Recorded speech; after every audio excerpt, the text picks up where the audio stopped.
ဘာကားအတွက်ပွဲထွက်ခွင့်ရနေပြီဖြစ်တဲ့အသက်19နှစ်အရွယ်ဖိလစ်ပိုင်သားလေး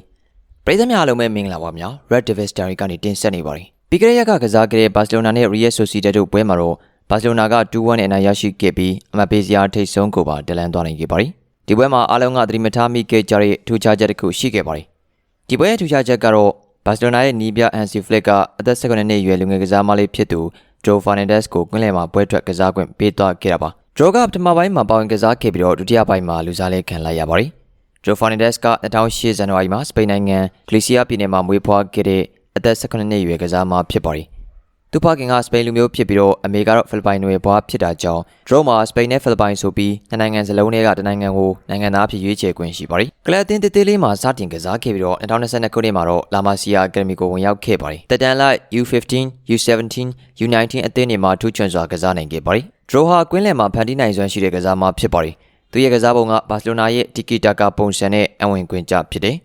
ဘာစီလိုနာရဲ့လာမာစီယာအကယ်ဒမီကလီယိုနယ်မက်ဆီဇာဘီအင်နီယက်စတာဘတ်ထရီကာဗီတို့လိုကမ္ဘာအဆင့်မီကစားမတွေကိုစင်တင်ပေးခဲ့ပါတယ်ဒရိုလိုအသက်19နှစ်အရွယ်ကစားမကို Real Sociedad လိုပြိုင်ဘက်ကြီးတဲ့နဲ့ပွဲမှာပွဲထွက်ခွင့်ပေးတာကဘာစီလိုနာရဲ့နောက်ထပ်အကယ်ဒမီထုတ်ကုန်တစ်ခုကိုကမ္ဘာကြီးကိုပြသလိုက်ခြင်းလည်းဖြစ်ပါတယ်နီးပြဟန်စီဖလစ်ကလူငယ်တွေကိုယုံကြည်ပြီးတော့အခွင့်အရေးပေးတတ်ပါတယ်ဒီပွဲမှာအိုမိုတန်ရထားအကြောင်းဒရိုကိုရွေးချယ်ခဲ့တာဖြစ်နိုင်ပါတယ်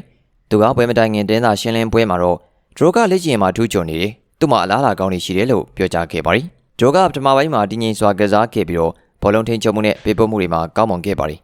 ဒုတိယပိုင်းလူစားလဲခံခဲ့ရပေမဲ့သူရဲ့ပထမဆုံးပွဲထွက်အတွက်အားရစရာကောင်းတဲ့အစတင်မှုဖြစ်ခဲ့ပါတယ်အဲဒါကြောင့်ဒရိုရဲ့ပွဲထွက်ခွင့်ကဘာစီလိုနာရဲ့လူငယ်တွေကိုဦးစားပေးတဲ့မဟာဗျူဟာနဲ့လက်ရောင်းညီထွေဖြစ်ပြီးစမ်းကြယ်တယ်လို့မပြောနိုင်ပေမဲ့သူရဲ့အသက်အရွယ်နဲ့စွမ်းဆောင်မှုကပရိသတ်တွေကိုစိတ်လှုပ်ရှားစေခဲ့ပါတယ်ဒီထက်ပိုပြီးစမ်းကြယ်တာကိုထပ်ပြောရရင်တော့ဒရိုကစပိန်မှာမွေးဖွားခဲ့ပြီးတော့ဖခင်ကစပိန်လူမျိုးဖြစ်ပေမဲ့အမေကဖိလစ်ပိုင်နွယ်ဘွားဖြစ်တာကြောင့်နိုင်ငံအသင်းအတွက်စပိန်နဲ့ဖိလစ်ပိုင်ဆိုတဲ့နှစ်နိုင်ငံကြားမှာသူစိတ်ကြရွေးချယ်ခွင့်ရှိနေပါတယ်။စပိန်အသင်းဟာကမ္ဘာကောင်းဆုံးအသင်းတွေကတစ်သင်းဖြစ်ပြီးတော့ဒိတ်ဒိတ်ကျဲကစားမတွေနဲ့ပြည့်နှံ့နေပါတယ်။ဒါကြောင့်ဒရိုလိုအသက်19နှစ်အရွယ်လူငယ်တဦးအတွက်စပိန်အသင်းမှာနေရာရဖို့မလွယ်ကူလှပါဘူး။နေရာရဖို့ပြိုင်ဆိုင်မှုကအများများပါလိမ့်မယ်။ဖိလစ်ပိုင်အသင်းကတော့စပိန်လိုမျိုးကမ္ဘာအဆင့်မီအသင်းမဟုတ်ပေမဲ့အာရှဘောလုံးမှာတဖြည်းဖြည်းနဲ့တိုးတက်လာနေပါတယ်။ဖိလစ်ပိုင်မှာနိုင်ငံတကာအဆင့်မီကစားမတွေတိတ်မများတာကြောင့်ဒရိုလိုအည်သွေးရှိတဲ့ကစားမတဦးဟာအသင်းရဲ့ကျယ်ဝင့်ဖြစ်လာနိုင်ပါတယ်။ဖိလစ်ပိုင်ဘောလုံးဖွဲ့ချုပ် PFF ကနွယ်ဘွားကစားမတွေကိုစုဆောင်းနေပါတယ်။ဥပမာအဖြစ်တော့ဖိလစ်ပိုင်နွယ်ဘွားကစားမတွေဖြစ်တဲ့နီယာအီတရစ်တို့လိုဥရောပကလပ်တွေမှာကစားဖို့သူတွေကိုအသင်းနဲ့ဆွဲဆောင်ခဲ့ပါတယ်။ဒရိုရဲ့အမေကဖိလစ်ပိုင်နွယ်ဘွားဖြစ်တာကြောင့်သူ့မှာဖိလစ်ပိုင်ကိုကိုစားပြုဖို့အခွင့်အရေးရှိပါတယ်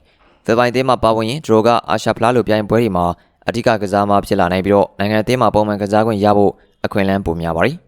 ဒါပေမဲ့ဖိလစ်ပိုင်ကိုရွေးချယ်ရင်ကမ္ဘာဖလားဒါမှမဟုတ်ဥရောပချန်ပီယံရှစ်လိုပြိုင်ပွဲကြီးတွေမှာရှင်ပြိုင်ဖို့အတွက်အခွင့်အလမ်းကစပိန်ထက်နည်းပါးတာကလည်းဒရိုအတွက်စဉ်းစားစရာဖြစ်စေပါလိမ့်မယ်။ဒရိုရဲ့နိုင်ငံအသင်းရွေးချယ်မှုကတော့စိတ်ဝင်စားစရာအကြောင်းဖြစ်ပါတယ်။စပိန်မှာပြိုင်ဆိုင်မှုများနေပြီးတော့နေရာရဖို့ခက်ခဲတာကြောင့်ဖိလစ်ပိုင်ကိုရွေးချယ်ဖို့ဖြစ်နိုင်ခြေပိုများပါတယ်။ဖိလစ်ပိုင်မှာသူကအသင်းရဲ့ကျယ်ပွင့်ဖြစ်လာနိုင်ပြီးတော့အာရှဘောလုံးလောကမှာသူ့ရဲ့အမွေနှစ်ကိုတည်ဆောက်နိုင်ပါတယ်။ဒါပေမဲ့သူ့ရဲ့အသက်အရွယ်ကငယ်သေးတာမို့လို့ဘာစီလိုနာမှာစွမ်းဆောင်ရည်တွေဆက်ပြသပြီးမှဒီဆုံးဖြတ်ချက်ကိုချနိုင်မှာပါ။ညီကိုတို့ကရောဘယ်လိုမြင်ကြပါလိမ့်များ။ဒရိုကဘယ်နိုင်ငံကိုကိုစားပြုပြီးတော့ကစားပေးနိုင်ခြေရှိမယ်လို့ထင်လဲ။ဆွေးနွေးပေးသွားခဲ့ကြပါဦးများ။အဆုံးထိလိုက်ပါကြည့်ရှုပေးခဲ့ကြတာအားလုံးကိုကျေးဇူးတင်ပါတယ်။